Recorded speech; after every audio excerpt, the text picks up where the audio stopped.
funny, but my most memorable time in SMU is actually the times that I was not in SMU. It was the times I was in Tanzania climbing Mount Kilimanjaro, or in India working for an NGO, or in Barcelona doing my exchange program. SMU provided me with a lot of opportunities to be overseas, and that was what led me to my path. When I first arrived in Xela, I didn't really speak Spanish, and I had no connections and no networks. You get a lot of propositions from people. People are really interested in who you are, and having to deal with that was hard as well. Now, I've been in Xela for almost 4 years. I run 3 businesses there. The first one is a restaurant called La Esquina Asiática, which serves Asian food that I miss from home. The second is an online language learning portal called rentalanguageteacher.com that connects Spanish teachers with students in Singapore or in Asia through Skype. And the third one is a bakery that aims to make gluten-free and vegan food. After graduation, I joined a consulting firm.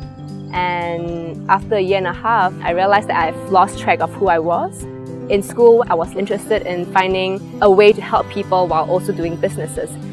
One of my professors, Professor John Donaldson, the last day of class, he started becoming very emotional and he actually started crying.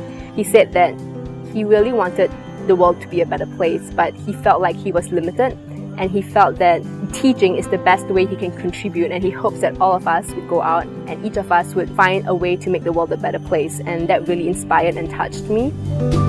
I decided to go travel through South America because there are a lot of interesting NGOs over there. On the really long plane ride to Latin America, with every minute that passed, my decision felt more and more right. I felt more free and I felt excited about what I was going to find in Latin America.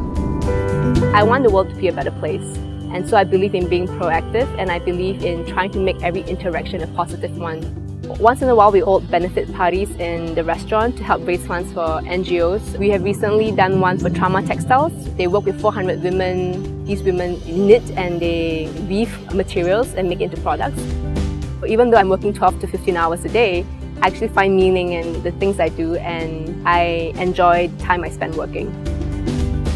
At SMU, I received a scholarship from the American Chamber of Commerce to study. I received an award from the Ministry of Foreign Affairs to study in Barcelona. I was on the Dean's list for a number of years. I was like the type A typical achievement-oriented student. Now I am a yoga hippie living in Guatemala selling satay and bread. And I'm earning like maybe a tenth of what I used to earn. And I'm okay with that. I think that my time in SMU has taught me that the world is diverse and that no matter which path you take, success will follow as long as you're passionate about it.